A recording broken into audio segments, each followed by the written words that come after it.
নারায়ে তাকবীর আল কোরআনের আলো আল হাদিসের আলো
লিল্লাহে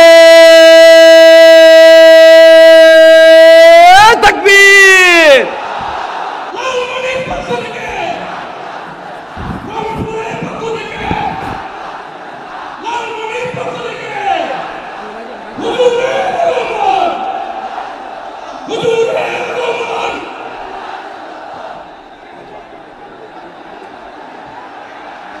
আমি একটু দেখতে চাই যে রংপুর বিভাগের কে কোন জেলা থেকে আপনারা এসেছেন। কুড়িগ্রাম থেকে কারা এসেছেন দেখি, কুড়িগ্রাম। মাশাআল্লাহ মাশাআল্লাহ। আচ্ছা, গাইবান্ধা জেলার কে আসছেন? গাইবান্ধা, হ্যাঁ মাশাআল্লাহ। ঠাকুরগাঁও, ঠাকুরগাঁও অনেকে আসছেন। দিনাজপুর জেলা থেকে মাশাআল্লাহ। নীলফামারী, ঠিক আছে, ফি আমানিল্লাহ। পঞ্চগড় অনেক আসছে। রংপুর, রংপুর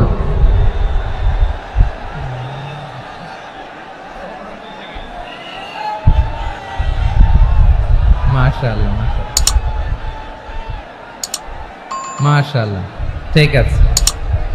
লালমনিরহাটের কারা দেখি, লালমনিরহাট।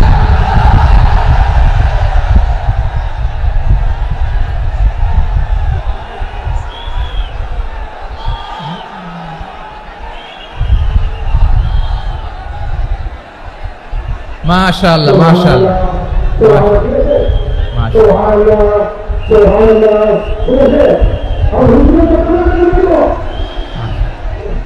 ঠিক আছে ঠিক আছে। আচ্ছা, এই রংপুর বিভাগের বাইরে থেকে অন্য জেলার কারা কারা আসছেন দেখি? তাও আছে অনেকে, মাশাআল্লাহ, ঠিক আছে ঠিক আছে।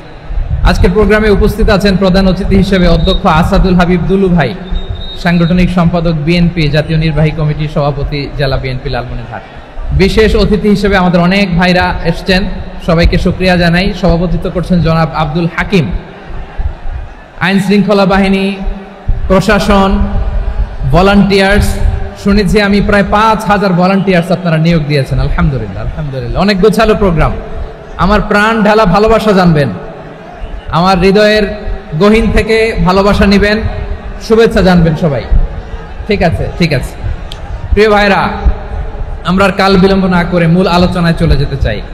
আজকে যে টপিকের উপর আমি কথা বলবো, টপিকটা হচ্ছে peaceful coexistence and communal harmony, শান্তিপূর্ণ সহাবস্থান এবং সাম্প্রদায়িক সম্প্রীতি।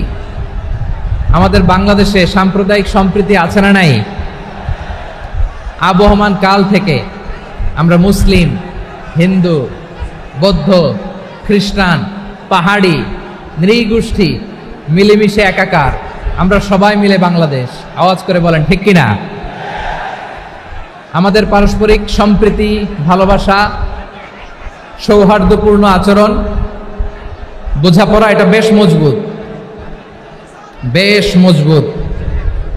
তবে মাঝে মাঝে আমাদের এই সম্প্রীতির ভেতরে অনেকে ফাটল ধরাতে চায়। আমরা যে সুখে আছি, শান্তিতে আছি, এটা অনেকের ভালো লাগে না, ঠিক কিনা বলেন? আমাদের মধ্যে সাম্প্রদায়িক সম্প্রীতি, সৌহার্দ্যপূর্ণ আচরণ, ভালোবাসা, এটা আবহমান কাল ধরে আছে। তার প্রমাণ, আমরা তাফসিরুল মাহফিলের আয়োজন করলে আমাদের হিন্দু ভাইরা ডিস্টার্ব করে না, ঠিক কিনা? এবং আমি যদি বলি হাত তোলেন, হিন্দু ধর্মের কারা কারা এসেছেন, কত শত কত হাজার যে হাত উঠবে, আপনি অবাক হয়ে যাবেন। আমি চাচ্ছি না হাত উঠাতে। খুলনাতে সর্বশেষ যে আমি প্রোগ্রাম করে গেলাম, সেখানে কয়েকশো হিন্দু ভাই আসছে আমাদের আলোচনা শুনতে, আলহামদুলিল্লাহ। অনেক বৌদ্ধরা আসে, অনেক খ্রিস্টানরা আসে। এবার সফরেও অনেক হিন্দু ভাইরা আমার সাথে দেখা করেছে, তারা বলেছে হুজুর আমরা আপনার আলোচনা শুনি, আলহামদুলিল্লাহ বলেন। So it's our responsibility to present our religion to our non-Muslim brothers and sisters. আমাদের অমুসলিম ভাই বোনদের কাছে ইসলামের সৌন্দর্য তুলে ধরা, এটা আমাদের দায়িত্ব। We all are the ambassador of Islam. আমরা প্রত্যেকে দায়িত্বশীল, আমরা প্রত্যেকে এক একজন ইসলামের অ্যাম্বাসেডর, আলহামদুলিল্লাহ বলেন। এজন্য এমন ভাবে দ্য বিউটি অফ ইসলাম, ইসলামের সৌন্দর্য আমাদেরকে ফুটিয়ে তুলতে হবে, যাতে করে নন মুসলিমরা শাহাদা পড়ে, কালিমা পড়ে মুসলমান হয়ে যায়। অনেক নন মুসলিম ভাই বোন আমাদের হাতে শাহাদা পড়ে, কালিমা পড়ে মুসলমান হয়েছে অনেক। সো আমরা যেন ইসলামের বিউটিটাকে তুলে ধরতে পারি এবং এই যে সম্প্রীতি, এটাকে যেন আমরা অটুট রাখতে পারি। আদতে আদতে বাংলাদেশের ইতিহাস বলে আমাদের দেশে কোনো দাঙ্গা নাই, আছে? লালমনিরহাটের ভাইরা আওয়াজ করে বলেন, আমাদের দেশে হিন্দু মুসলিম দাঙ্গা আছে?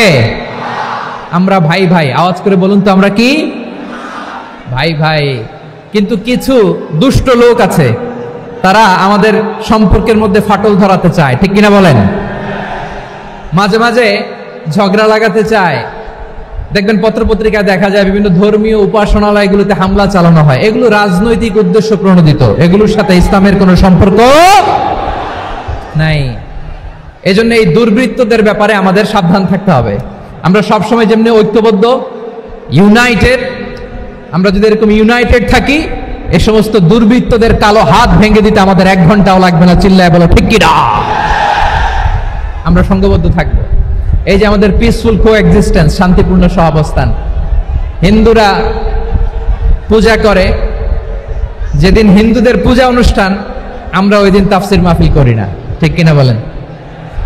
যেদিন আমাদের তাফসিরুল কোরআনের প্রোগ্রাম, ওদিন আমাদের হিন্দু ভাইরা ডিস্টার্ব করে না। সুবহানাল্লাহ।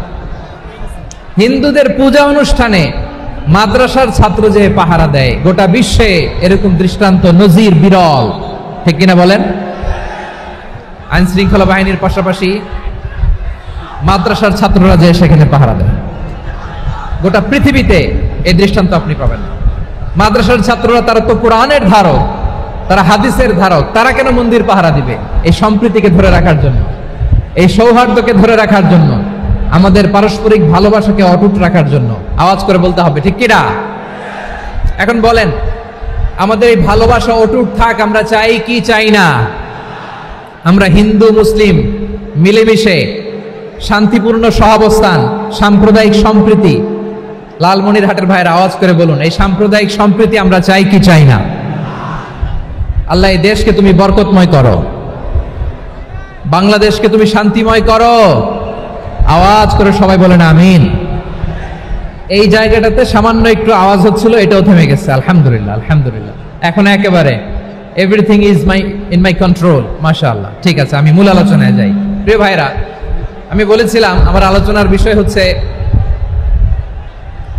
শান্তিপূর্ণ সহাবস্থান, সাম্প্রদায়িক সম্প্রীতি। আমরা দেখব ইসলাম আমাদেরকে কি কি দিক নির্দেশনা দেয়। শান্ত হইতে হবে, খরগোশের কানের মতো কান দুটো আমার দিকে করে রাখেন। আমি এখনো উঠে যাব, হাত নাড়ায় লাভ নাই, আমি উঠে যাব। তাকায় থাকো আর কান খাড়া, আওয়াজ হবে না। হ্যাঁ, মাশাআল্লাহ মাশাআল্লাহ, ঠিক আছে। আমরা দেখব যে রাসূল সাল্লাল্লাহু আলাইহি ওয়াসাল্লাম এই পিসফুল কোএক্সিস্টেন্সের জন্য আমাদের কি শিখিয়েছেন, কি কি গাইডলাইন দিয়েছেন। আমরা 1 2 3 4 করে এগুলো আপনাদের সাথে শেয়ার করব। আমি আপনাদের খেদমতে সূরাতুল আনআমের 108 নম্বর আয়াত তেলাওয়াত করেছি। এখানে আল্লাহ রাব্বুল ইজ্জা ওয়াল জালাল তিনি ইরশাদ করছেন, ওয়ালা তাসুবুল্লাযীনা ইয়াদউনা মিন দুনিল্লাহি ফায়াসুবুল্লাহা আদওয়াম বিগাইরি ইলম কাযালিকা যায়্যান্না লিকুল্লি উম্মাতিন আমালাহুম সুম্মা ইলা রাব্বিহিম মারজিউহুম ফায়ুনাব্বিউহুম বিমা কানু ইয়ামালুন। রব্বুল আলামিন বলেন, গোলাম ও আমার ইমানদার বান্দারা, শোনো শোনো, ও আমার বিশ্বাসী বান্দারা শোনো শোনো, লা তাসুবুল্লাযীনা ইয়াদউনা মিন দুনিল্লাহ ফায়াসুবুল্লাহা আদওয়াম বিগাইরি ইলম। ও আমার বিশ্বাসী বান্দারা, যারা আল্লাহকে ব্যতি রেখে, আল্লাহকে বাদ দিয়ে অন্য উপাস্যকে ডাকে, দেব দেবীর পূজা করে, তোমরা খবরদার তাদের গালি দিও না। আওয়াজ করে বলেন, কি দিও না? আল্লাহ বলেন, ও বিশ্বাসীরা শোনো, যারা আল্লাহকে বেছে রেখে দেব দেবীর পূজা করে, অন্য উপাস্যের পূজা করে, তাদেরকে ডাকে, ওই দেবতাদেরকে তোমরা গালি দিও না।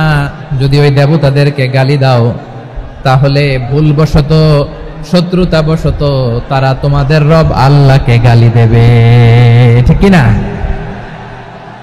তোমরা যদি তাদের দেবতাদের গালি দাও, ওরা রেগে তোমার আল্লাহরে গালি দিবে, তাহলে আল্লাহরে গালি খাওয়ানোর কারণ হয়ে গেলাম আমি, ঠিক কিনা বলেন?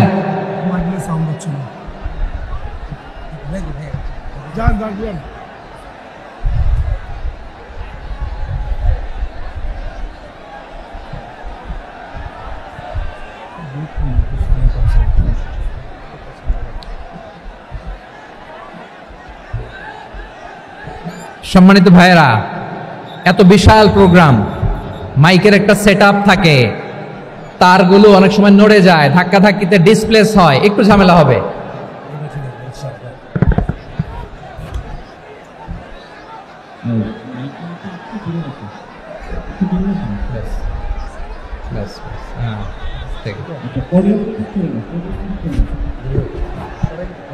ঠিক আছে, একটু একটু সমস্যা হবে মাঝে মাঝে, আপনারা শান্ত থাকলে, শান্ত থাকতে হবে। এইভাবে সাউন্ড নাই, এই নাই, এই বলতে বলতে আমার সময়ও নাই, উঠে যেতে হবে, এগুলো বোকামি। এই বিভাগীয় প্রোগ্রামগুলোতে যাই, চিৎকার চেঁচামেচি করে তোমরা আসো, সময় শেষ আমাকে উঠে যেতে হয়। আমরা তো বঞ্চিত হলাম। গুরুত্বপূর্ণ অনেক কথা শোনাবো তোমাদের, অনেক। প্রিয় ভাইরা, আপনারা শান্ত হয়ে বসুন, শান্ত হয়ে।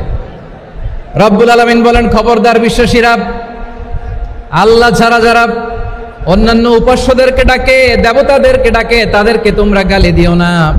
ওই সমস্ত দেবতাদেরকে যদি তোমরা গালি দাও তাহলে তারা আল্লাহকে গালি দিবে, ঠিক কিনা বলেন? আমরা দেবতাদের গালি দিলে ওরা আল্লাহকে গালি দিবে। রব্বুল আলামিন বলেন, খবরদার দেবতাদেরকে গালি দিও না, তাহলে ওরা তোমার রব আল্লাহরে গালি দেবে।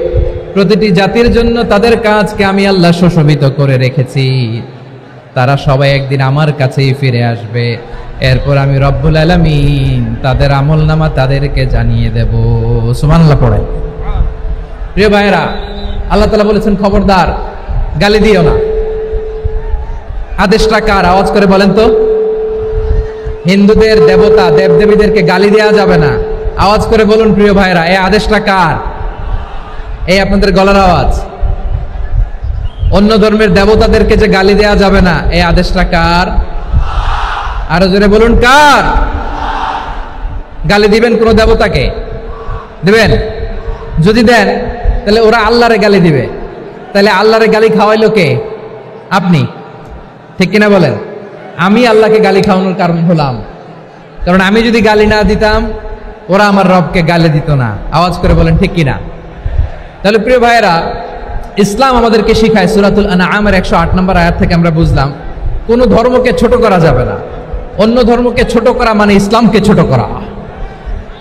অন্য ধর্মের দেবতাকে গালি দেওয়া মানে আল্লাহকে গালি খাওয়ানো। আওয়াজ করে বলেন ঠিক কিনা? খবরদার, এটা করা যাবে না। আর অন্য ধর্মের দেবতাকে যদি আপনি গালি দেন, ওরা ইসলাম থেকে দূরে সরে যাবে। যাও ইসলামের প্রতি আকৃষ্ট হয়েছিল আর কোনোদিন ইসলামের ধারে কাছে আসবে না। আওয়াজ করে বলেন ঠিক কিনা? এজন্য কখনো কোনোদিন অন্য ধর্মের দেবতাদেরকে গালি দেয়া যাবে না।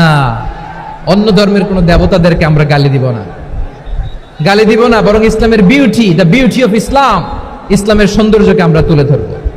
আমরা যদি বিশ্বনবী সাল্লাল্লাহু আলাইহি ওয়াসাল্লামের জীবনের দিকে তাকাই, তাহলে আমি দেখব বিষ্ণু ইসলাম মক্কাতে কিংবা মদিনাতে অন্য ধর্মের লোকদের সাথে খুব পিসফুলি লাইফ লিড করেছেন।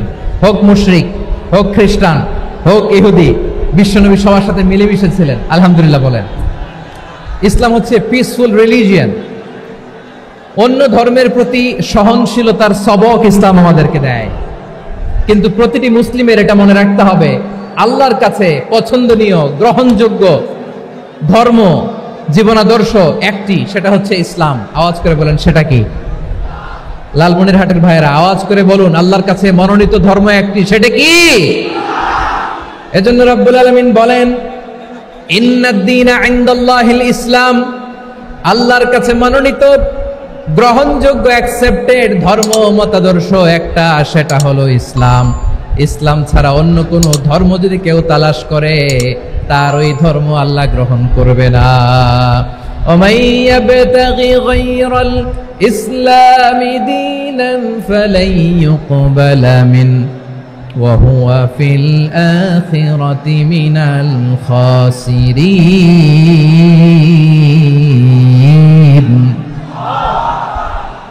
Whoever seek anything except Islam, that won't be accepted from him, and he will be loser in the day of judgment. কিয়ামতের দিন ইসলাম ছাড়া কেউ যদি অন্য কোনো ধর্ম তালাশ করেছে দুনিয়াতে, তার এই মতাদর্শ গ্রহণ করা হবে না। and he will be loser, সে হবে লুজার, ক্ষতিগ্রস্ত, হাই হাই কোম্পানির ম্যানেজার। ওর আমও শেষ, সালাও শেষ। আওয়াজ করে বলেন ঠিক কি না? এজন্য ইসলাম পেয়ে আমরা খুশি না বেজার? প্রত্যেক নামাজ শেষে আমরা আল্লাহরে বলি, আল্লাহ রাদিতু বিল্লাহি রাব্বা ওয়া বিল ইসলামি দীনা ওয়া বি মুহাম্মাদিন নাবিয়ান ওয়া রাসূলা। ও আল্লাহ, তোমারে রব হিসেবে পেয়ে আমরা খুশি।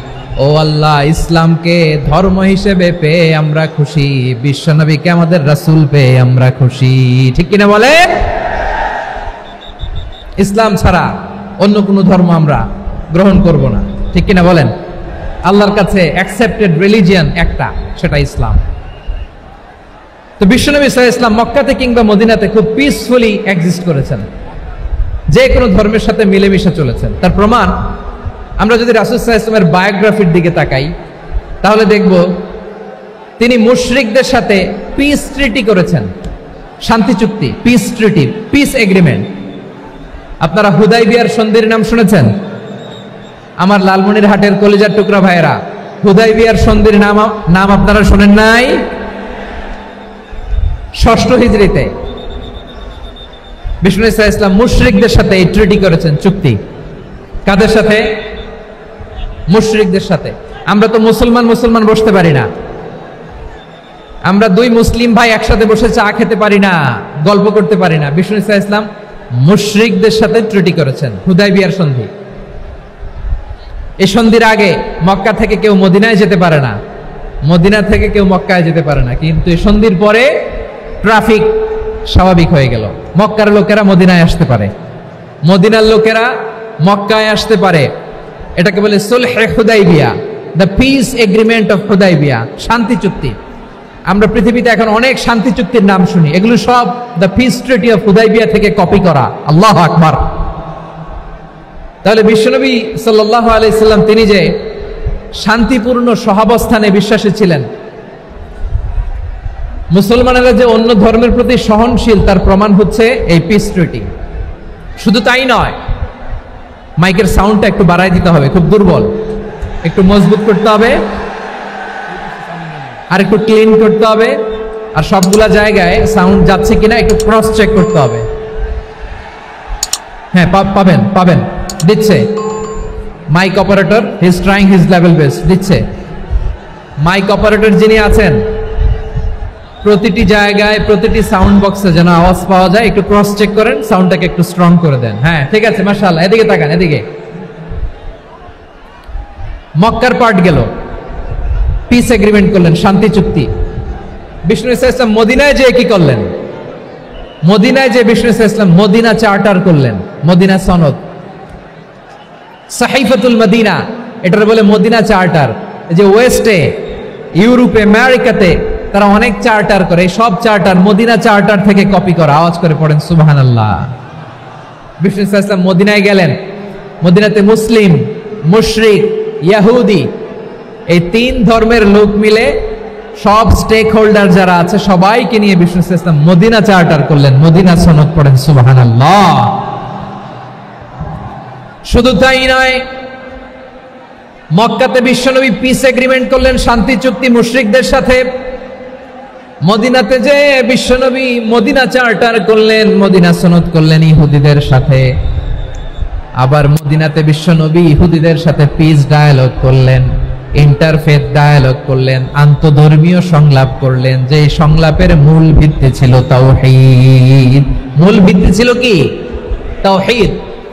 বিশ্বনবী ইহুদিদেরকে ডাকলেন, আহ্বান করলেন, কুল ইয়া আহলাল কিতাবি তাআলাউ ইলা কালিমাতিন সাওয়াইন বাইনানা ওয়া বাইনাকুম আল্লা না'বুদা ইল্লাল্লাহ ওয়া লা নুশরিকা বিহি শাইআন ওয়া লা ইয়াত্তাখিযা বা'দুনা বা'দান আরবাবাম মিন দুনিল্লাহ فإن تولوا فقولوا اشهدوا بأننا مسلمون সুবহানাল্লাহ। পড়েন।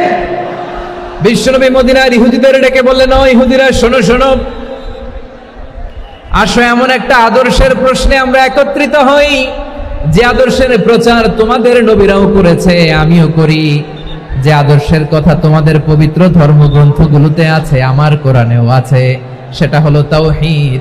আমরা এক আল্লাহ ছাড়া কারো ইবাদত করব না, আল্লাহর সাথে কাউরে শরীক করব না, আল্লাহ ছাড়া কাউরে রব মানব না। পড়েন সুবহানাল্লাহ। তাহলে আমার প্রিয় লালমনিরহাটের ভাইরা, মদিনাতে যে তিনি মদিনা চার্টার করলেন, মদিনা সনদ, পিস ডায়ালগ করলেন, শান্তির সংলাপ, ইন্টারফেথ ডায়ালগ করলেন, আন্তধর্মীয় সংলাপ, যার ভিত্তি ছিল তাওহীদ। সুবহানাল্লাহ পড়েন। তাহলে অন্য ধর্মের প্রতি সব সময় ইসলাম সহনশীল, টলারেন্স। যদি আপনি দেখতে চান ইসলামের নবী বিশ্ব নবীর দিকে তাকান, ঠিক কিনা বলেন? আমরা তো সংখ্যালঘুদের রাইটস প্রোটেক্ট করার জন্য কত আইন বানাই, কত বৈঠক করি, কত সংবাদ সম্মেলন করি। বিষ্ণু সাল্লাল্লাহু আলাইহি ওয়াসাল্লাম সংখ্যালঘুদের রাইটস এর ব্যাপারে, অধিকারের ব্যাপারে যে কথা বলেছেন, শুনলে আপনি অবাক হয়ে যাবেন। বিশ্বনবী বলেন, আলা মান যালামা মুআহাদান আও ইনতাকাসাহু আও কাল্লাফাহু ফাওকা তাআতিহি আও কাল্লাফাহু ফাওকা তাকাতিহি আও আখাযা মিনহু শাইআন বিগাইরি তিবি নাফসিন ওয়া আনা হাজিজুহু ইয়াউমাল কিয়ামা। খবরদার, জেনে রাখো, কেউ যদি কোনো সংখ্যালঘুর উপরে অত্যাচার করে, কোনো সংখ্যালঘুর প্রাপ্য থেকে যদি কেউ কাউকে ঠকায়, সংখ্যালঘুর উপর যদি কেউ কষ্ট দেয়, কোনো সংখ্যালঘুর সম্পদ যদি কেউ জোর করে কেড়ে নেয়, আমি কিয়ামতের দিন বিশ্বনবী ওই সংখ্যালঘুর পক্ষে আর ওই মুসলমানদের বিপক্ষে বাদী হয়ে দাঁড়াবো। সুবহানাল্লাহ বলতে পারলেন না? আল্লাহু আকবার। আপনি নামাজি, আপনি মুসল্লি, আপনি হাজী সাহেব, তাহাজ্জুদ পড়তে পড়তে কপালে দাগ ফেলে দিছেন, আপনার প্রতিবেশী হিন্দু, ভাবছেন আমার তো পাওয়ার আছে, ওর জমিটা দখল করি। বিশ্বনবী বলেন, কিয়ামতের দিন ওই হিন্দুর পক্ষে তোর বিরুদ্ধে আমি বাদী হয়ে দাঁড়াবো। পৃথিবীর কোন ধর্মে এরকম স্টেটমেন্ট পাবেন? পাবেন? আপনি ভাবছেন আপনি নামাজ পড়লে হাজী সাহেব কপালে দাগ ফেলায় দিলে আপনি সেলসেলায় জান্নাতে চলে যাবেন না? খবরদার। বিশ্বনবী বলেন, কোন সংখ্যালঘুর উপর যদি কেউ আক্রমণ করে, তার প্রাপ্য তাকে না দিয়ে যদি তাকে ঠকায়, তার উপর জুলুম করে, তার সম্পদ যদি কেড়ে নেয়, আমি নবী, তুমি মুসলিম হইতে পারো, মুসল্লি হইতে পারো, তার পক্ষে তোমার বিপক্ষে আল্লাহর দরবারে বাদী হয়ে দাঁড়াবো। আচ্ছা লালমনিরহাটের ভাইরা, কথা বুঝতে পারলে আওয়াজ করে উত্তর দেন। বিশ্বনবী যদি কারো বিপক্ষে দাঁড়ায় কিয়ামতের দিন, আই রিপিট, আমি আবারও বলছি, বিশ্বনবী যদি কিয়ামতের দিন কারো বিপক্ষে দাঁড়ায়, ও তো সেলসেলায়া জান্নাতি, তাই না? জান্নাতি না? যে নবীর সুপারিশ ছাড়া জান্নাতের গেটও দেখা যাবে না, ওই নবী যদি বলে তোর বিপক্ষে আমি বাদী হয়ে দাঁড়াবো, ওই জান্নাতে আর ঢোকার কোনো সুযোগ আমাদের থাকবে? এখানেই শেষ না আমার প্রিয় লালমনিরহাটের ভাইয়েরা, এখানেই শেষ নয়। বিশ্বনবী বলেন, মান কাতালা মুআহাদান, বুখারীর বর্ণনা, মান কাতালা মুআহাদান লাম ইয়ারাহ রাইহাতাল জান্নাহ। কেউ যদি, কোন মুসলিম যদি অন্যায়ভাবে কোন সংখ্যালঘুকে হত্যা করে, কোন হিন্দুকে হত্যা করে, কোন বৌদ্ধরে হত্যা করে, অন্যায়ভাবে কোন মুসলিম যদি কোন সংখ্যালঘুরে হত্যা করে, জান্নাতে যাওয়া তো দূরের কথা, ওই মুসলিম জান্নাতের ঘ্রাণও পাবে না। সেই বুখারীর বর্ণনা, মান কাতালা মুআহাদান লাম ইয়ারাহ রাইহাতাল জান্নাহ ওয়া ইন্না রিহাহা লা ইউজাদু মিন মাসিরাতি 40 আমা। যে জান্নাতের ঘ্রাণ 40 বছর দূরের রাস্তা থেকেই পাওয়া যায়। সুবহানাল্লাহ পড়েন। প্রিয় ভাইরা, এখান থেকে জান্নাতে পৌঁছতে লাগবে 40 বছর। এত দূর, কত বছর? সবাই বলেন কত বছর? এখান থেকে জান্নাতে পৌঁছতে লাগবে 40 বছর। এত দূরে থাকতেই জান্নাতের ঘ্রাণ আপনার নাকে এসে ধাক্কা মারবে। বিষ্ণুই বলেন, যে ব্যক্তি কোন সংখ্যালঘুকে হত্যা করে, জান্নাতের ঘ্রাণ তো পাবেই, জান্নাতে তো ঢুকতে পারবেই না, জান্নাতের ঘ্রাণও তার নাকে লাগবে না। পড়েন না আউযু বিল্লাহ। তাহলে সংখ্যালঘুদের ব্যাপারে ইসলামে অধিকার দেয়া আছে না নাই? লালমনিরহাটের ভাইয়ের আওয়াজ করে বলেন, আমার সংখ্যালঘু হিন্দু ভাইদের রাইটস, অধিকার আমাদের ইসলামে প্রোটেক্টেড আছে না নাই? এখানেই শেষ না। বিষ্ণু ইসলাম আপনার অমুসলিম প্রতিবেশীর সাথে ভালো আচরণ করতে বলেছে। আমাদের হয় না, এটা মুসলিম পাড়া, ওটা বৌদ্ধ পাড়া, হয় না? অনেক সময় হয় না, এটা আমাদের মুসলিম পাড়া, ওইটা হিন্দু পাড়া, এরকম আছে না নাই? লালমনিরহাটে নাই না? আছে? হিন্দু যদি আপনার প্রতিবেশী হয়, কি করবেন? ওরা কষ্ট দিবেন নাকি? কেন? ও তো হিন্দু, ও তো আমার আল্লাহরে ডাকে না, ওরা কষ্ট দিলে যায় যাবে না? খবরদার। বিষ্ণু ইসলাম বলেন, মান কানা ইউমিনু বিল্লাহ ওয়াল ইয়াউমিল আখির ফালিউকরিম জারাহ। যে আল্লাহ বিশ্বাস করে আর আখিরাতে বিশ্বাস করে, সেজন্য প্রতিবেশীর সাথে ভালো আচরণ করে। সুবহানাল্লাহ। কলিজা জুড়ায় যায় না আমার নবীর কথাগুলো শুনলে? যে আল্লাহ বিশ্বাস করে, যে আখিরাতে বিশ্বাস করে, সেজন্য প্রতিবেশীর সাথে ভালো আচরণ করে। এখানে বলছে মুসলিম প্রতিবেশী, বলছে নামাজি প্রতিবেশী বলছে? আল্লাহওয়ালা প্রতিবেশী বলছে? না। প্রতিবেশী আস্তিক হোক নাস্তিক হোক, প্রতিবেশী মুমিন হোক মুশরিক হোক, প্রতিবেশী হইলেই তার সাথে ভালো আচরণের দরকার আছে না নাই? আমার প্রিয় লালমনিরহাটের ভাইয়েরা, বিষ্ণু ইসা ইসলাম ওনার ইহুদি প্রতিবেশীদের দেখাশোনা করতেন। আওয়াজ না শোনা যাক, আমারও তো দেখা যায়, তাকায় থাকেন, তাকায় থাকলে সওয়াব হবে। কোরআনের কথা যেখান থেকে হয় এদিকে তাকায় থাকলেই বরকত। তাকায় থাকেন। জি জি, মাইক, আমি তো আর মাইক ঠিক করতে আসি না এদিকে, এই মাইক ঠিক করব ওই মাইক ঠিক করব, ওদিকে পাইলট বলবে হুজুর চলে আসেন। জি বসুন বসুন, মাশাআল্লাহ, হ্যাঁ খুব শান্ত, ঠিক আছে।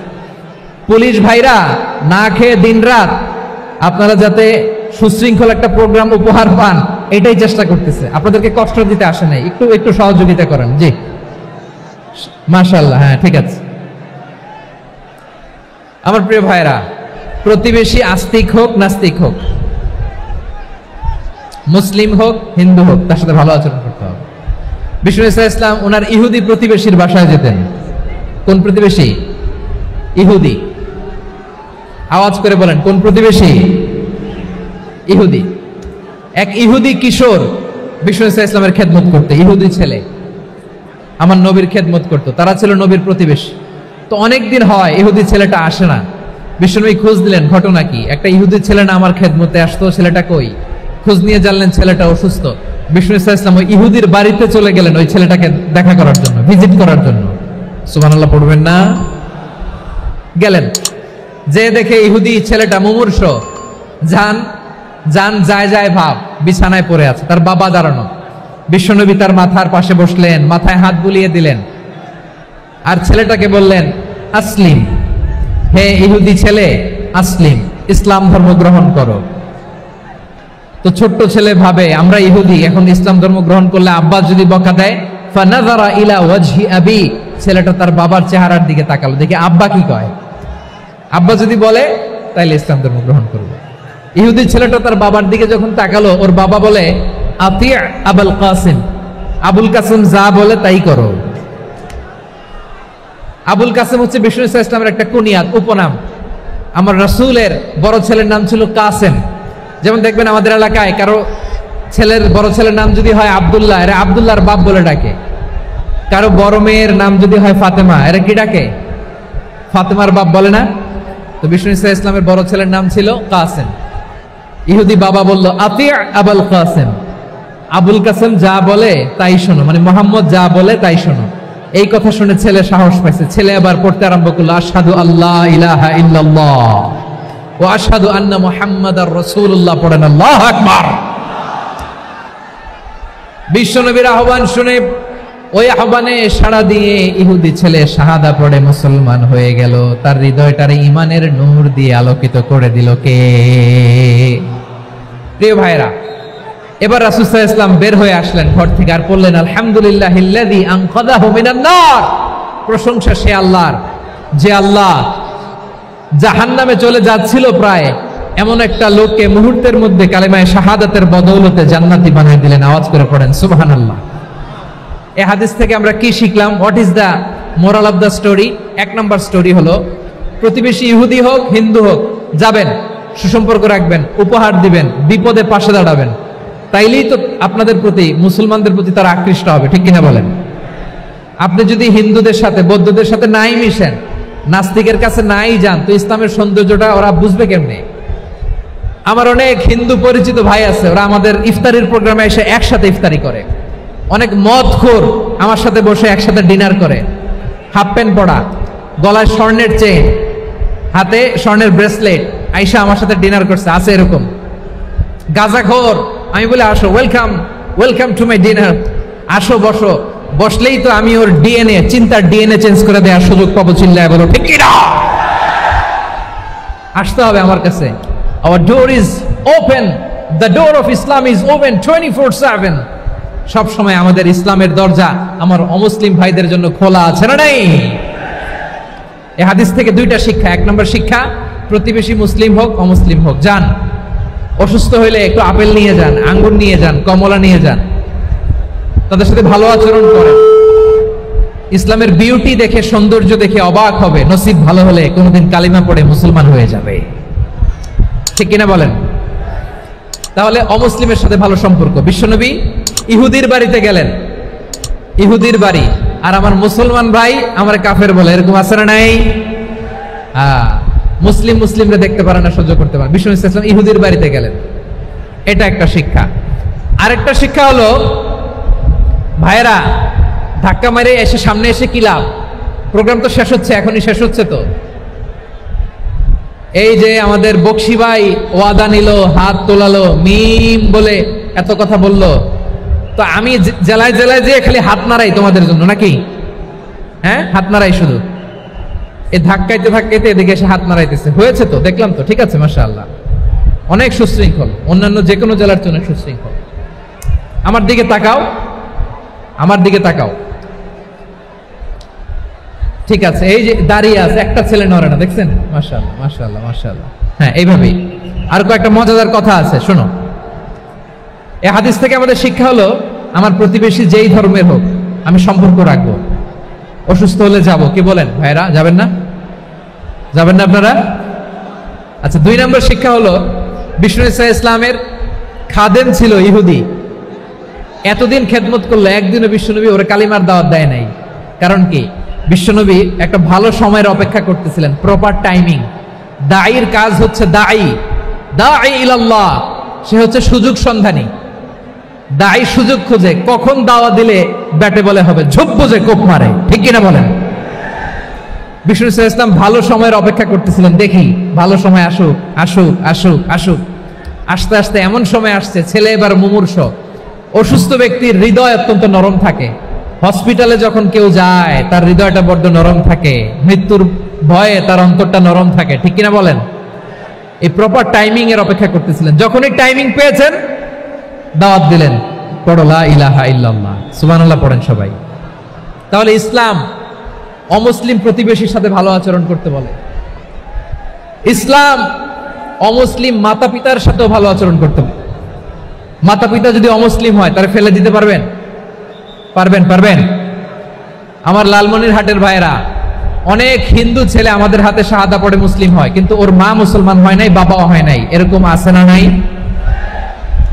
তো ও হয়েছে মুসলিম, মা বাপ হিন্দু, এখন মা বাপ কি বাদ? হ্যাঁ, মা বাপ বাদ দেয়া যাবে? যেই মা আপনার 9 মাস 8 মাস পেটে ধারণ করলো, আপনার মায়ের নার ছেঁড়া ধন, আপনি ওই মারে বাদ দিতে পারবেন? যে মায়ের বুকের তাজা দুধ খেয়ে আপনি আজকে বাড়ন্ত তাজা তরতাজা, ওই মারে বাদ দেয়া যাবে? মায়ের এক ধারে দুধের দাম, কাটিয়া গায়ের চাম, পাপোশ বানাইলে ঋণের শোধ হবে না, এমন দরদি ভাবে কেউ হবে না আমার মাহা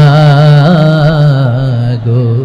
মায়ের এক ধারে দুধের দাম, কাটিয়া গায়ের চাম, পাপোশ বানাইলে ঋণের শোধ হবে না, এমন দরদি ভাবে কেউ হবে না আমার মাহা গো, ঠিক কিনা? মাকে তো বাদ দেয়া যায় না। وَقَضَى رَبُّكَ أَلَّا تَعْبُدُوا إِلَّا إِيَّاهُ وَبِالْوَالِدَيْنِ إِحْسَانًا। আল্লাহ বলে, অবধারিত 2টা ভার্ডিক্ট তোমাদের জন্য, এক আল্লাহর ইবাদত করবা আর মা বাবার প্রতি ইহসান করবা। আদেশটা কার? মা বাবার প্রতি ইহসান করতে হবে। আমার মা হিন্দু হোক, ভালো আচরণ করতে হবে, বৌদ্ধ হোক, ভালো আচরণ করতে হবে।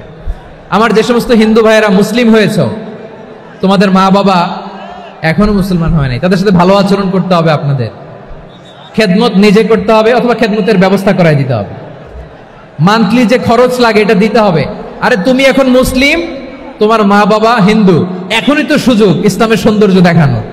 এখন মা বাবা যদি দেখে, আরে এটা হিন্দু থাকতে তো বদমাইশ ছিল, বেয়াদব ছিল, কি এমন ধর্ম সে গ্রহণ করলো যেটা গ্রহণের সাথে সাথে সে পাল্টে গেল? কি এমন ধর্ম সে গ্রহণ করেছে যেটা তার জীবনকে আলোকিত করে দিয়েছে? নসিব ভালো হলে তারাও কালিমা পড়ে মুসলমান হয়ে যাবে। বিশ্ব ইসলামের স্ত্রীর নাম ছিল আয়েশা রাদিয়াল্লাহু তাআলা আনহা, আবু বকর রাদিয়াল্লাহু তাআলা আনহুর মেয়ে। আবু বকর রাদিয়াল্লাহু তাআলা আনহুর আরেক মেয়ের নাম হচ্ছে আসমা। কি নাম? দুজনই আবু বকর রাদিয়াল্লাহু তাআলা আনহুর মেয়ে, আসমা আর আয়েশা। নাম দুটো কেমন লাগে? আসমা নামটা কেমন লাগে? আয়েশা নামটা কেমন লাগে? সবার ভালো লাগে নাই? নাম দুটো আপনাদের ভালো লাগে? লালমনিরহাটে অনাগত যদি কন্যা সন্তান হয়, যদি মনে চায় আসমা রেখে দিতে পারবেন, যদি মনে চায় আয়েশা রেখে দিয়েন। দেশে বিদেশে এয়ারপোর্টে রাস্তাঘাটে শুধু বলে হুজুর একটা নাম দেন, আমার ছেলের একটা নাম দেন, মেয়ের একটা নাম দেন। তো আমার মনে আছে যশোরের আদ্দিনের মাহফিলে আমি একটা দুইটা নাম দিয়েছিলাম। আজকে লালমনিরহাটের এই প্রোগ্রামে কন্যা সন্তান যদি হয় দুটা নাম দিলাম, আসমা কিংবা আয়েশা। ইনশাআল্লাহ পড়েন। দুজন বোন, এক মায়ের না, বাবা এক মা দুজন। আয়েশা রাদিয়াল্লাহু তাআলা আনহার মায়ের নাম উম্মে রুমান, আর আসমা রাদিয়াল্লাহু তাআলা আনহার মায়ের নাম কুতাইলা বিনতে আব্দুল উজ্জা। আবু বকর রাদিয়াল্লাহু তাআলা আনহু 4টা বিয়ে করেছিলেন। তো একই ঘটনা ঘটেছে এই ফ্যামিলিতে। আসমা ইসলাম ধর্ম গ্রহণ করে মুসলিমা, কিন্তু তার মা কুতাইলা মুশরিকা। আই রিপিট, বোঝার জন্য আমি আবারও বলি, আসমা রাদিয়াল্লাহু তাআলা আনহা মুসলিমা, আর আসমার মা কুতাইলা, আওয়াজ করে বুঝে থাকলে বলেন, আসমার মা মুশরিকা। তার মানে মেয়ে মুসলিম, মা অমুসলিম। ভেজাল আছে না নাই? কিন্তু কুতাইলা আর ধৈর্য ধারণ করতে পারে না। নার ছেড়া ধন, কলিজার টুকরা ধন, কলিজার টুকরা সন্তান। আসমারে দেখতে বড্ড মন চায়। সাইয়েদনা আসমা রাদিয়াল্লাহু তাআলা আনহা মক্কা থেকে হিজরত করে মদিনায় চলে গেলেন হুদাইবিয়ার পর। যখন মক্কা মদিনার ট্রাফিক স্বাভাবিক হলো, মক্কার লোক মদিনায় যায়, মদিনার লোক মক্কায় আসে। কুতাইলা কলিজার টুকরা সন্তান আসমারে দেখার জন্য কিছু উপহার নিয়ে বিশাল মরুপথ পাড়ি দিয়ে মক্কা থেকে মদিনায় যায়। সুবহানাল্লাহ বলেন। এখন মা আসছে মেয়ের সাথে দেখা করতে, মেয়ে তো আর দেখা দেয় না। মেয়ে ভাবছে আমার মা তো মুশরিকা, অপবিত্রা, তার সাথে কি দেখা দেয়া যাবে? বিশ্বনবীর দরবারে চলে গেলেন। সুবহানাল্লাহ বলেন। কি সৌভাগ্যবান ছিল তারা, মাসলা জানার দরকার হলেই নবীর দরবারে চলে যেত। ঘরে বউয়ের সাথে ঝগড়া হলে নবীর দরবারে চলে যেত। অনেক সাহাবী বলে আমার পেটে ক্ষুধা লাগলো আমি নবীর কাছে চলে যেতাম, কারণ নবীর চেহারার দিকে তাকালেই আমার পেটের ক্ষুধা মিটে যেত। সাইয়েদনা আসমা রাদিয়াল্লাহু তাআলা আনহা বিশ্বনবীর কাছে চলে গেলেন, যে বললেন ইয়া রাসূলুল্লাহ ইয়া হাবিবাল্লাহ ইন্না উম্মি কাদিমাতুন ইলাইয়া ওয়া হিয়া রাগিবা। আমার মা মক্কা থেকে অনেক দূর মরুর পথ পাড়ি দিয়ে উপহার সামগ্রী নিয়ে মদিনায় আমার সাথে দেখা করতে এসেছে গো নবী। আমার জানতে বড্ড ইচ্ছে হয় আমি আমার মুশরিকা মাখা করতে পারবো কিনা। আফা আসিলুহা, আগে যেমনি আমি আমার মায়ের সাথে ভালো আচরণ করতাম, যেমনি আমি আমার মায়ের সাথে সদাচরণ করতাম গো নবী, এখন আমি মুসলিমা, মা মুশরিকা, এখনো কি আগের মতো সদাচরণ করতে পারবো নাকি? বিশ্বনবী বললেন নাম সিলিহা, হ্যাঁ রে আসমা, অবশ্যই অবশ্যই, আগে ঠিক যেমন তুমি তোমার মায়ের সাথে ভালো আচরণ করতে, এখনো তেমনি আগের মতো ভালো আচরণ করবা। আওয়াজ করে পড়েন সুবহানাল্লাহ। কি ইসলাম আমরা পেয়েছি! কত ব্রড মাইন্ডেড আমাদের ইসলাম, কত ওপেন মাইন্ডেড ইসলাম, কত ওপেন আপ করতে পারে, চিন্তা করতে পারেন। বিষ্ণু বললেন হ্যাঁ অবশ্যই, নাম সুলিহা, আগে যেমনি ভালো আচরণ করছো আসমা, এখন ওইরকমই করো, পারলে আরো বাড়াই করো। সুবহানাল্লাহ বলেন। তাহলে আমার যে হিন্দু ভাইয়েরা, হিন্দু বোনেরা, ইমানের বদৌলতে দৌলতে আপনি ধন্য হয়েছেন, আপনার আম্মা আব্বা এখনো মুসলমান হয় নাই, তাদের জন্য দোয়া করেন, তাদের জন্য দোয়া করেন, আল্লাহ যেন তাদেরকেও ইমানের দৌলত দান করে। আমরা সবাই পড়ি আমিন, আরো জোরে পড়েন আমিন। এখন বলেন ইসলাম কি ন্যারো মাইন্ডেড রিলিজিয়ান না ব্রড মাইন্ডেড? লালমনিরহাটের যুবক ভাইরা আওয়াজ করো, ইসলাম কি ন্যারো মাইন্ডেড না ব্রড মাইন্ডেড? কতটা ব্রড মাইন্ডেড দেখেন। বিশ্বনবী সাল্লাল্লাহু আলাইহি সাল্লাম অমুসলিমরা যদি নবীকে উপহার দিত, ওই উপহারও বিশ্বনবী গ্রহণ করতেন। সুবহানাল্লাহ পড়েন। আপনার অমুসলিম বন্ধু যদি উপহার দেয় সেটাও আপনি নিতে পারবেন, যেটা নেওয়া জায়েজ। কিন্তু আপনার বন্ধু যদি আপনার মদের বোতল দেয়, নিতে পারবেন? হ্যাঁ, মদের বোতল দিলে পারবেন না। আপনার বন্ধু যদি আপনার পর্ক দেয়, পর্ক, শুকরের গোশত মিশ্রিত কোনো খাবার, ওটা নিতে পারবেন না। হালাল যে কোনো জিনিস নিতে পারবেন। বিশ্বনবী সাল্লাল্লাহু আলাইহি ওয়াসাল্লাম অমুসলিমদের দেয়া হাদিয়া গ্রহণ করতেন। কেমন নবী ছিলেন? আমার নবীরে চিনে নেন, আমার নবীর অ্যাটিটিউড জেনে নেন। বিশ্বনবী সাল্লাল্লাহু আলাইহি ওয়াসাল্লাম যখন কোনো জনপদে যেতেন, 3টা অপশন নিয়ে যেতেন। প্রিয় ভাইয়ের, আওয়াজ করে বলতে হবে, কোন জনপদে গেলে আমার নবীর অপশন থাকতো কয়টা?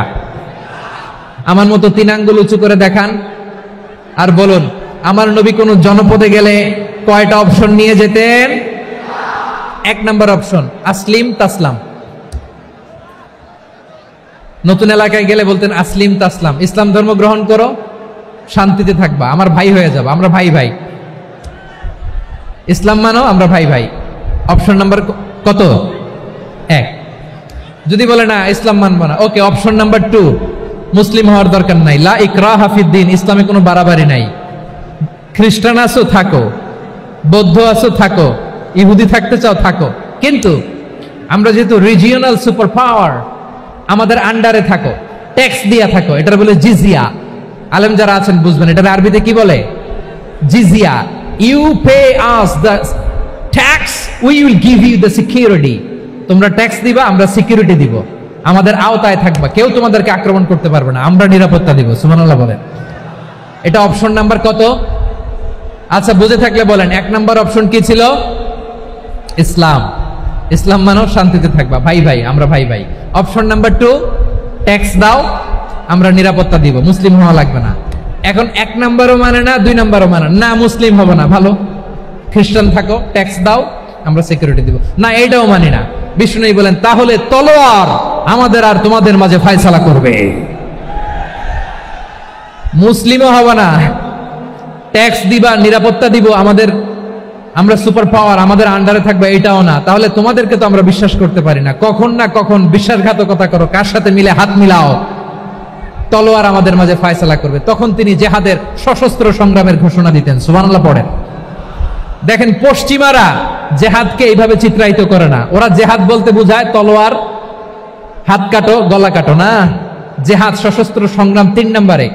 অধিকাংশ ক্ষেত্রেই বিশ্বনবীর সুন্দর আচরণ দেখে, আরে আমার নবীর যে নুরানি চেহারা, অনেকে তো কেবল সিরেফ চেহারাটা দেখে কালিমা পড়ে মুসলমান হয়ে গিয়েছে।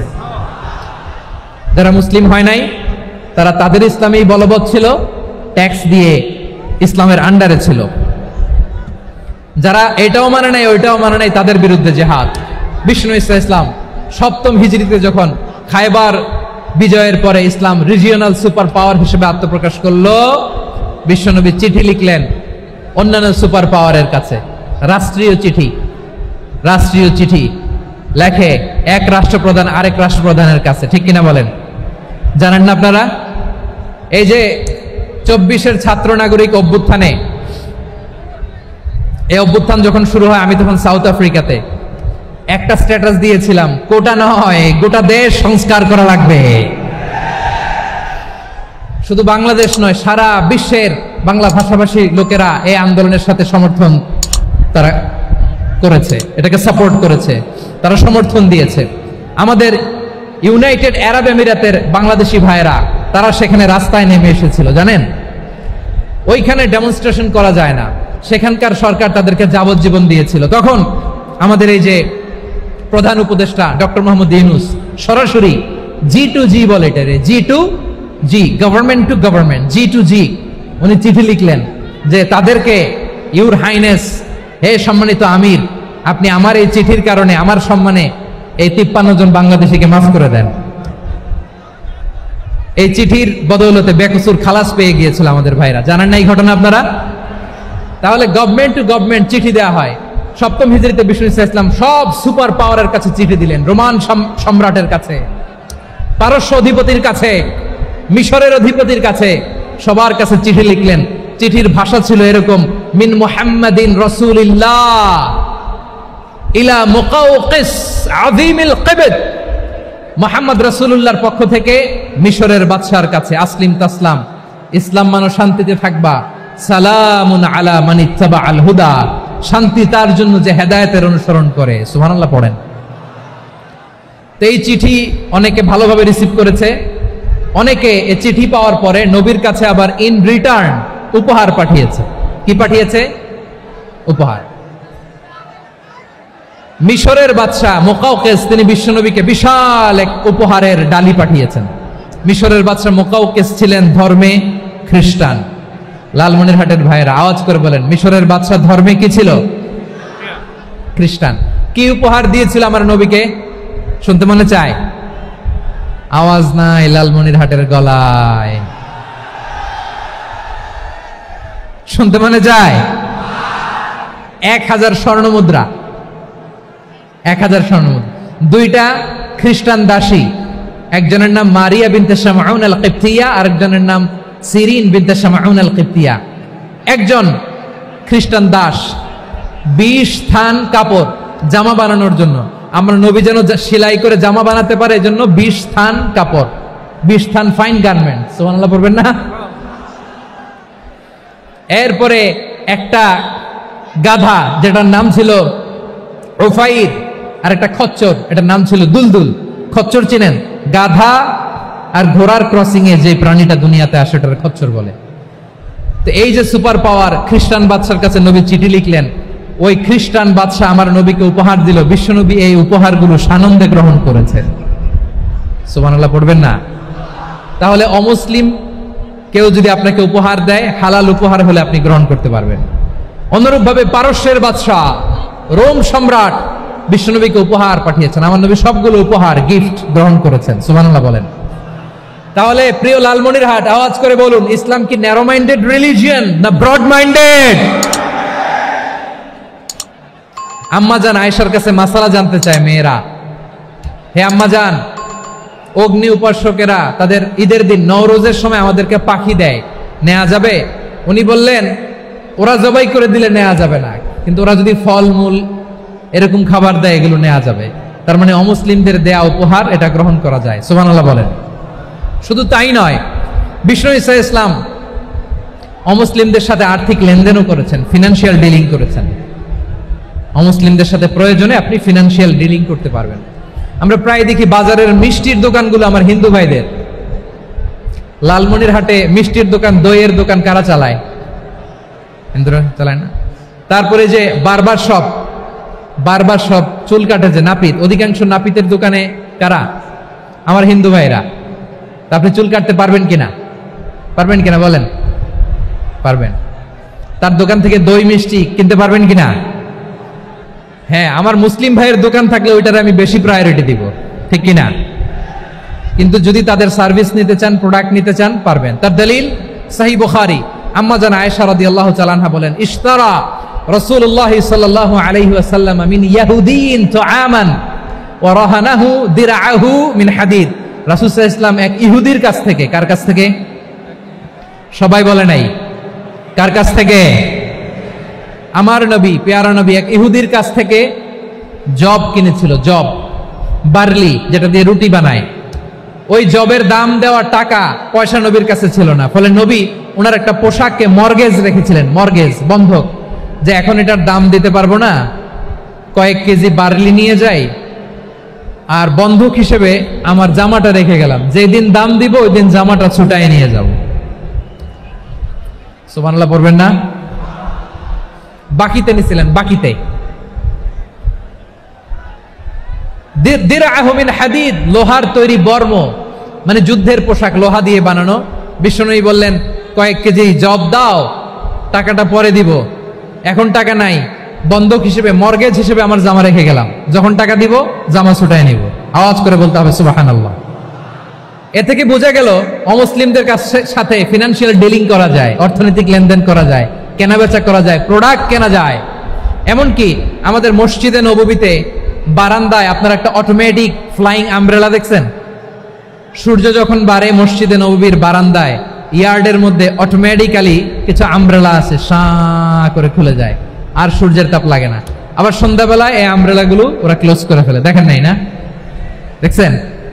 এই মসজিদে নববীকে সর্বোচ্চ উন্নত মানের কনস্ট্রাকশন ইনফ্রাস্ট্রাকচার ডেভেলপ করার জন্য কর্তৃপক্ষ কিছু অমুসলিম ইঞ্জিনিয়ারের ডিজাইনারের সহায়তা নিয়েছিল। সুবহানাল্লাহ বলেন। কোন দলিলের ভিত্তিতে? এই দলিলের ভিত্তিতে যে বিষ্ণু ঈসা ইসলাম অমুসলিমদের সাথেও লেনদেন করেছেন। আওয়াজ করে বলতে হবে আল্লাহু আকবার। শুধু তাই নয়, ইন কেস অফ ইমার্জেন্সি, প্রয়োজনে ইসলামের খাতিরে ইসলামকে সামনের দিকে এগিয়ে নিয়ে যাওয়ার জন্য অমুসলিমদের সাপোর্ট নেওয়া জায়েজ আছে। সুবহানাল্লাহ বলেন। অমুসলিমদের সাপোর্ট নেয়া, তাদের থেকে অর্থ নেয়া, পলিটিক্যাল সাপোর্ট, পলিটিক্যাল অ্যাসাইলাম নেওয়া জায়েজ আছে। আমাদের অনেক বিশ্ববরেণ্য দায়ীরা আমেরিকায় অস্থায়ীভাবে অ্যাসাইলাম নিয়ে থাকে, নিজের দেশে গেলে ফাঁসিতে ঝুলাই দিবে। যুগ যুগ ধরে দায়ীদের উপরে এরকম অত্যাচার আর নির্যাতন আছে না নাই? মিশরের অনেক দায়ীরা পাশ্চাত্যে যেয়ে থাকে, এই যে তারা পলিটিক্যাল অ্যাসাইলাম নিয়ে থাকে, রাজনৈতিক আশ্রয়, এটা জায়েজ আছে না? এটা যে জায়েজ আছে তার প্রমাণ স্বয়ং বিশ্বনবী সাল্লাল্লাহু আলাইহি ওয়াসাল্লাম পলিটিক্যাল সাপোর্ট নিয়েছিলেন অমুসলিমদের কাছ থেকে। সুবহানাল্লাহ বলেন। খুব মজাদার একটা ঘটনা, শুনবেন? আপনাদের আগ্রহ দেখে তো মনে হয় না শোনার ইচ্ছা আছে। আছে আছে, গলায় জোর আছে। লিল্লাহি তাকবীর, লিল্লাহি তাকবীর, নারে তাকবীর।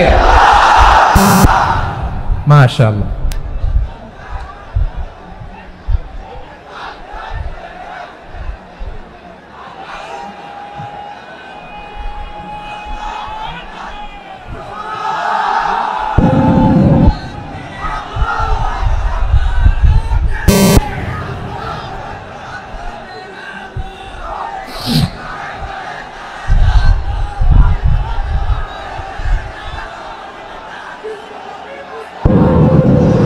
মাশাআল্লাহ মাশাআল্লাহ।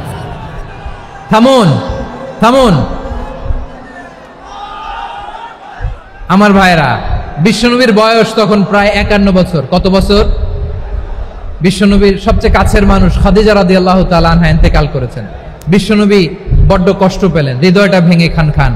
যিনি ঘরের ভেতরে বিশ্বনবীকে সান্ত্বনা দিতেন, ভালোবাসা দিতেন, বাইরে গেলে কুরাইশরা বকাঝকা করে, অত্যাচার করে, কিন্তু আম্মাজান খাদিজা রাদিয়াল্লাহু তাআলা আনহা ঘরটারে এমন শান্তির নীড় বানায় রেখেছেন, এই ঘরের ভিতরে ঢুকলে বিশ্বনবীর কলিজাটা ঠান্ডা হয়ে যেত। এজন্য রব্বুল আলামিন বলেন, খাদিজা, ও আমার বান্দি খাদিজা, জান্নাতে এমন স্পেশাল একটা ঘর আমি তোমার জন্য রেডি করে রেখেছি। ওই ঘরের মধ্যে কোনো আওয়াজ নাই, ওই ঘরের মধ্যে কোনো নয়েজ নাই, ওই ঘরে কোনো বিশৃঙ্খলা নাই। কারণ মক্কার জমিনে আমার নবী কুরাইশদের বিশৃঙ্খলা, নয়েজ আর ঝামেলাগুলোকে উপেক্ষা করে যখন তোমার ঘরের ভিতরে ঢুকতো, ঘরটারে তুমি শান্তির নীড়, ঠান্ডা, নীরব, নিস্তব্ধ, নিঝুম আর শান্তির নীড় বানিয়ে রেখেছো। এজন্য জান্নাতে স্পেশাল একটা শান্তির নীড় আমি তোমারে উপহার দেব। ওই প্রিয়তমা স্ত্রী খাদিজা ইন্তেকাল করলেন, বিশ্বনবীর হৃদয় ভেঙে খান খান। আবার ওনার চাচা আবু তালেব ইন্তেকাল করলেন, যিনি পলিটিক্যাল শেল্টার দিতেন নবীকে। কে দিতেন? আবু তালেবের ভয়ে, বিশ্বনবীর এই চাচার ভয়ে কোনো মুশরিক নবীর গায়ে হাত দেওয়ার সাহস পায় নাই। এখন স্ত্রীও নাই, চাচাও নাই, নবীকে আশ্রয় দেওয়ার কেউ নাই। নবীর চারদিকে অন্ধকার। নবী এখন কই যাবেন? আমার পেয়ারা নবী নতুন স্টেশন খুঁজতেছেন, নতুন দাওয়াতি প্ল্যাটফর্ম খুঁজতেছেন। তিনি যায়েদ বিন হারেসা রাদিয়াল্লাহু তাআলা আনহুকে নিয়ে মক্কার পাশের একটা নেইবরিং সিটি তায়েফে চলে গেলেন। কোথায় চলে গেলেন? লালমনিরহাটের ভাইয়ের আওয়াজ করে বলেন, কোথায় গেলেন?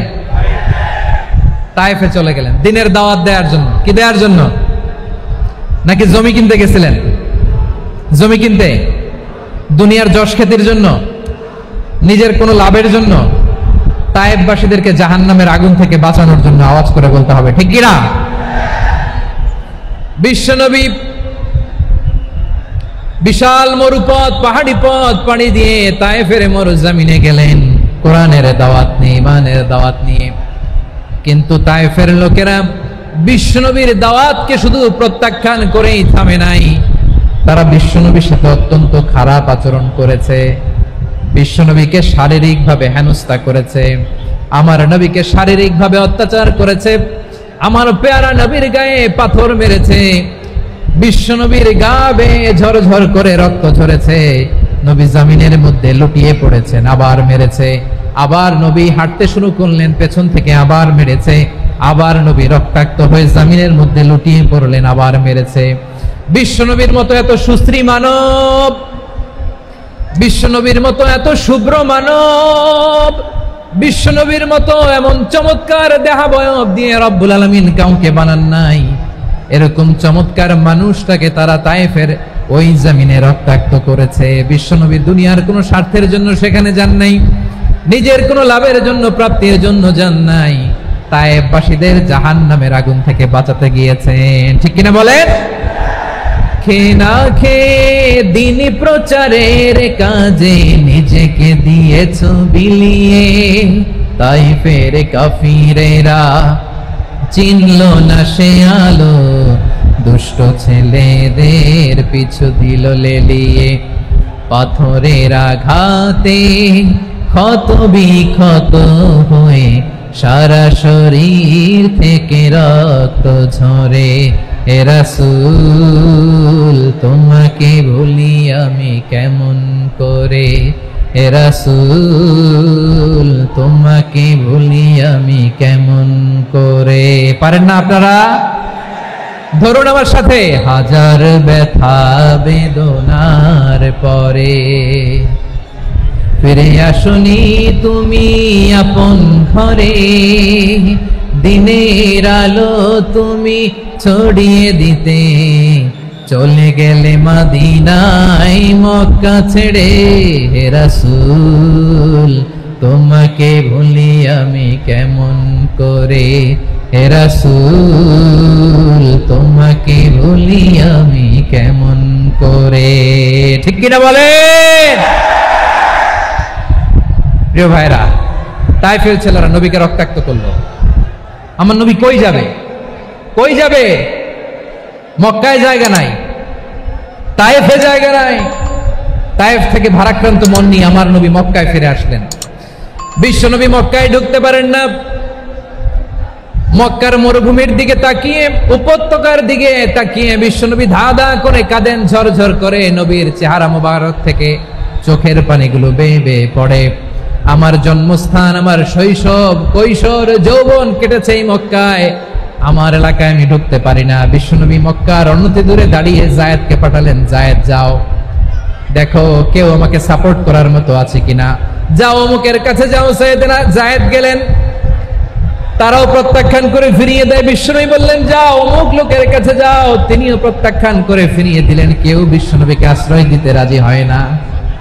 নিজ জন্মভূমিতে বিতাড়িত বিশ্বনবী, সর্বশেষ বিশ্বনবী বললেন যাও মুতঈম ইবনে আদির ঘরে যাও। মুতঈম ইবনে আদি মুশরিক, তার কাছে যাও। গেলেন, মুতঈম ইবনে আদি রাজি হয়ে গেল। সুবহানাল্লাহ বলেন। দেখেন, অনেক বিপদের সময়ও আমি নিজে সাক্ষী, সামাজিকভাবে, রাজনৈতিকভাবে কত ঝঞ্ঝা, কত ষড়যন্ত্র, কত কনস্পাইরেসি পাড়ি দিয়ে আমাদেরকে সামনে এগিয়ে যেতে হয়। এই শত্রুদের ভেতরেও একজনকে দাঁড় করিয়ে দেয় যে আল্লাহর কোরআনের জন্য রেডি হয়ে যায়। পড়েন সুবহানাল্লাহ। মুতঈম ইবনে আদি, আল্লাহ তার মনকে নরম করে দিলেন। মুতঈম বলে, মুহাম্মদ আমি তোমাকে আশ্রয় দিব। তার দুই ছেলেকে পাঠালেন, যাও খোলা তলোয়ার নিয়ে, স্কট দিয়ে, গার্ড অফ অনার দিয়ে মুহাম্মদকে মক্কায় ঢুকাও, আর বলো আমি আমান দেব। আমান কি দিব? আমান মানে সিকিউরিটি, নিরাপত্তা। সিকিউরিটি ছাড়া, আমান দেওয়া ছাড়া কেউ থাকতে পারতো না মক্কায়। দুই ছেলে বিষ্ণু ইসা ইসলামকে নিয়ে আসলো। নবী কাবার চারদিকে তাওয়াফ করলেন, নামাজ পড়লেন। আবু জাহেল, উতবা, শাইবা, ওয়ালিদ ইবনে মুগীরা সবাই দেখে, কেউ কিছু করতে পারে না। কারণ মুতঈম ইবনে আদি ঘোষণা দিয়েছেন, আমি মুহাম্মদকে আমান দিয়েছি, মুহাম্মদের গায়ে যেন কেউ স্পর্শ না করে। আওয়াজ করে পড়েন সুবহানাল্লাহ। নবীর এই বিপদ কালে মুহূর্তে মুতঈমের হৃদয়টারে নরম করে দিল কে? আচ্ছা, লালমনিরহাটের ভাইরা বলেন, এই মুতঈম কি মুসলিম ছিল না মুশরিক? সবাই বলতে হবে, মুসলিম না মুশরিক? তাহলে মুশরিকের কাছ থেকে নবী পলিটিক্যাল অ্যাসাইলাম, আধুনিক রাষ্ট্রবিজ্ঞানের ভাষায় পলিটিক্যাল অ্যাসাইলাম, যেটাকে বলে রাজনৈতিক আশ্রয়, উনার আমান বা নিরাপত্তার এই ঘোষণায় তিনি মক্কায় ঢুকলেন। যতদিন নিরাপত্তা ছিল ছিলেন। মুতঈম যখন মারা গেল, বিষ্ণু ইসলাম হিজরত করে মদিনায় চলে গেলেন। সুবহানাল্লাহ। কিন্তু মুতঈম যে বিশ্বনবীর উপকার করছে, এটা বিশ্বনবী ভুলে নাই। আমাদের অনেকে আছে উপকার করার পরে আর খেয়াল থাকে না, খাওয়ার পরে গলা দিয়ে নামলে আর খেয়াল থাকে না। এরকম আছে না নাই? আমার নবী বলে নাই, বদরের প্রান্তরে 70 জন কাফেরকে যখন বন্দী করে বিশ্বনবীর সামনে হাঁটু গেড়ে দাঁড় করানো হলো, বসানো হলো, 70 জন কাফের। কয়জন? বিশ্বনবী তাদের দিকে তাকিয়ে বললেন, সহিহ বুখারীর বর্ণনা, লাউ কানাল মুতঈম ইবনে আদি হাইয়ান সুম্মা কাল্লামানি হাউলাই নাতনা লা তারাকতুহুম লাহু। বদরের প্রান্তরে 70 জন বন্দী কাফেরের দিকে তাকিয়ে আমার নবী বললেন, আজকে মুতঈম ইবনে আদি যদি বেঁচে থাকতো আর তোমাদের 70 জনের ব্যাপারে যদি মুতঈম এক বাক্যে একটা সুপারিশ করত, তার সম্মানে আজকে তোদের সবাইকে আমি মাফ করে দিতাম। সুবহানাল্লাহ নাই? ওই যে চিল্লাচিল্লি যে কথা বোঝে নাই, কোন জিনিস মিস করছে ওরা নিজেরাও বোঝে নাই। বিশ্বনবী মুতঈমের এই সাহায্যের কথা বলে নাই। 70 জন মুশরিক হাঁটু গেড়ে বসা, নবী চাইলে এখনই এক্সিকিউশন অর্ডার দিতে পারে। তিনি বললেন, আজকে যদি মুতঈম বেঁচে থাকতো আর মুতঈম যদি তোদের জন্য সুপারিশ করতে, এই আবর্জনাগুলোর ব্যাপারে সুপারিশ করতে, আমি মুহূর্তেই তোদেরকে এমনি মাফ করে দিতাম। এবার বলেন, ইসলাম কি ন্যারো মাইন্ডেড না ব্রড মাইন্ডেড? শুধু তাই নয়, যাকে যে সম্মান দেয়ার আমার নবী দিতেন, হোক আস্তিক হোক নাস্তিক, হোক মুসলিম হোক অমুসলিম। বিষ্ণু ইসলাম যখন রোমান সম্রাটের কাছে চিঠি লিখেছেন, আমার প্রিয় লালমনিরহাটের ভাইরা, অল্প কয়েক মিনিট কয়েকটা জরুরি কথা বলবো, এদিকে তাকান, এদিকে তাকান। রোমান সম্রাটের কাছে বিশ্বনবী যখন চিঠি লিখলেন মিন মুহাম্মদ রাসূলুল্লাহ ইলা হিরাকলা আযীমির রোম, মুহাম্মদের পক্ষ থেকে হিরাক্লিয়াসের কাছে, যিনি হচ্ছেন আযীমির রোম। এটা নবী নিজ থেকে বানায় লিখছেন অতিরিক্ত সম্মান দিয়ে। কোন রাষ্ট্রপ্রধান যখন আসে তাদেরকে আমরা কি বলি জানেন? তার নামের শেষে HE এটা লিখতে হয়, H.E. মানে হিজ এক্সেলেন্সি। কি লেখে? হিজ এক্সেলেন্টি, অথবা ইউর হাইনেস, ইউর ম্যাজেস্টি। দেখেন, বিশ্বনবী সাল্লাল্লাহু আলাইহি ওয়াসাল্লাম সব নবীদেরও নবী, তিনি একজন মুশরিক খ্রিস্টান সম্রাট রোমান সম্রাটের কাছে চিঠি লিখতে যেয়ে লিখতেছে, ইলা হিরাকলা আযীমির রোম, হিরাক্লিয়াসের কাছে আমার চিঠি, যিনি রোমের আযীম, হিজ হাইনেস, মানে রোমের অনেক সম্মানিত এক বাহাদুর। আওয়াজ করে বলেন সুবহানাল্লাহ। তার মানে যাকে যে সম্মান দেয়ার এটা বিশ্বনবী দিতেন। এমনকি যে ইহুদিরা ভালো ছিল, এই ইহুদিদেরও প্রশংসা করেছেন বিশ্বনবী মুহাম্মদুর রাসূলুল্লাহ সাল্লাল্লাহু আলাইহি ওয়াসাল্লাম। এক ইহুদির প্রশংসা করেছেন বিশ্বনবী। ইহুদির কার? আমি তো আমার ভাইয়ের প্রশংসা করি না, আমি তো এক আলেম আরেক আলেমরে স্পেস দেই না, আমি তো এক দায়ী আরেক দায়ীর সাথে বসতে চাই না। আমার নবী ইহুদির প্রশংসা করে। কার প্রশংসা?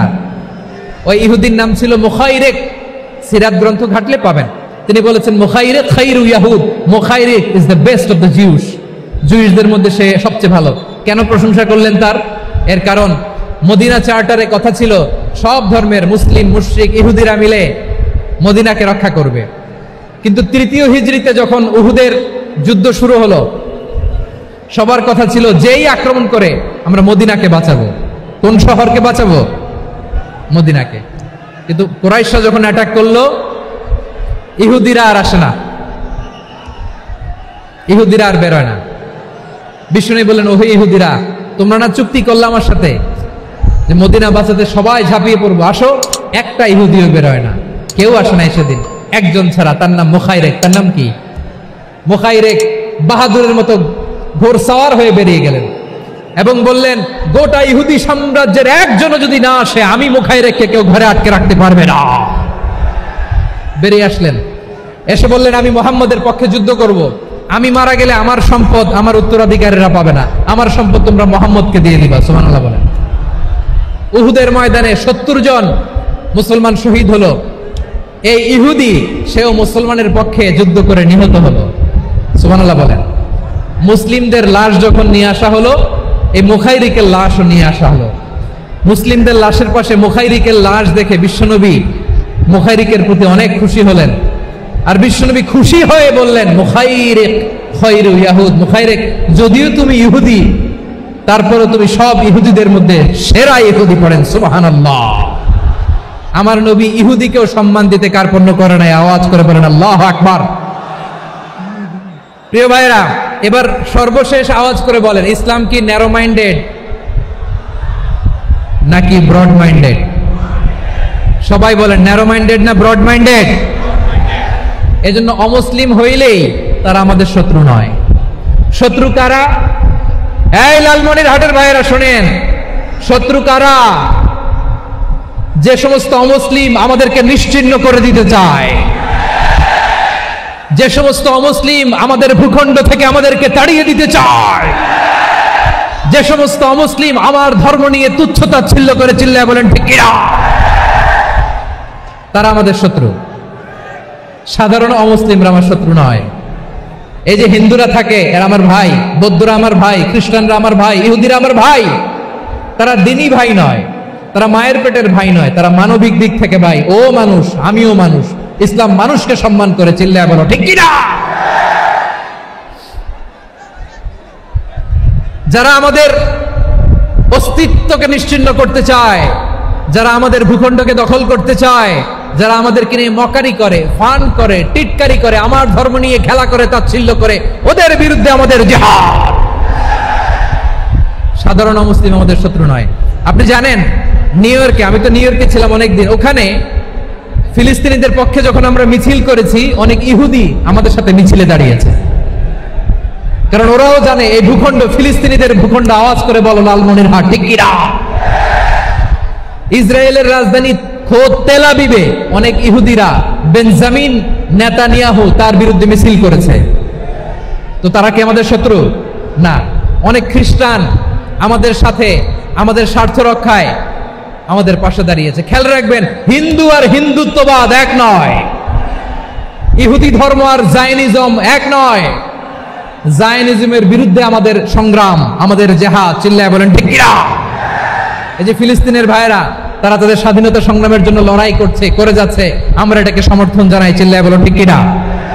কাশ্মীরের ভাইরা স্বাধীনতার জন্য সংগ্রাম করছে, আমরা সেই সংগ্রামকে সমর্থন জানাই, আওয়াজ করে বলো ঠিক কিনা। যারাই আমাদের ইসলামকে নিশ্চিহ্ন করতে চায় তাদের বিরুদ্ধে আমাদের সংগ্রাম, আওয়াজ করে বলতে হবে ঠিক কিনা। ওই সমস্ত দুর্বৃত্তদের সাথে আমাদের কোনো সম্পর্ক নাই। আমরা যদি ঐক্যবদ্ধ থাকতে পারি, ওই দুর্বৃত্তরা চান্স পায় না। আমরা ঐক্যবদ্ধ থাকতে রাজি আছি। লালমনিরহাটের ভাইরা, আমরা ঐক্যবদ্ধ থাকলে ওই দুর্বৃত্তদের কালো হাত ভেঙে দিতে আমাদের সময় লাগবে না। তাদের কালো হাত ভেঙে দিতে রাজি আছে মুসলমান? কারা কারা রাজি? দু হাত তুলে দেখাও।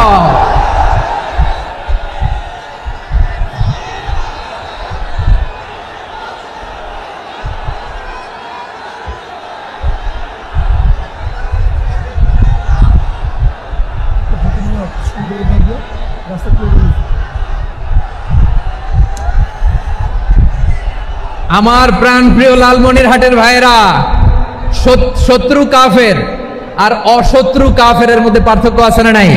আবু তালেবও মুশরিক, আবু জাহেলও মুশরিক, কিন্তু দুই মুশরিকে পার্থক্য আছে না নাই? আবু তালেব নবীর চাচা, মুশরিক, মারা গিয়েছে মুশরিক অবস্থায়, কিন্তু আজীবন আমার নবীকে আগলে রেখেছে, আমার নবীকে সাপোর্ট করেছে, ভালোবেসেছে। আবু জাহেলও মুশরিক, মারা গিয়েছে মুশরিক হিসেবে, আজীবন আমার নবীর বিরুদ্ধাচরণ করেছে। আবু জাহেলের শক্তি, সামর্থ্য, স্ট্র্যাটেজি, প্ল্যান সব আমার নবীর বিরুদ্ধে ছিল। আবু জাহেলের কারণে একটা দিন শান্তিতে আমার নবী মক্কায় ঘুমাতে পারে না, চিল্লায় বলেন ঠিক কিনা। এজন্য রব্বুল আলামিন বলেন, লা ইয়ানহাকুমুল্লাহু আনিল্লাযীনা লাম ইউকাতিলুকুম ফিদ-দীনি ওয়া লাম ইখরিজুকুম মিন দিয়ারিকুম আন তাবাররুহুম ওয়া তুকসিতু ইলাইহিম ইন্নাল্লাহা ইউহিব্বুল মুকসিতিন।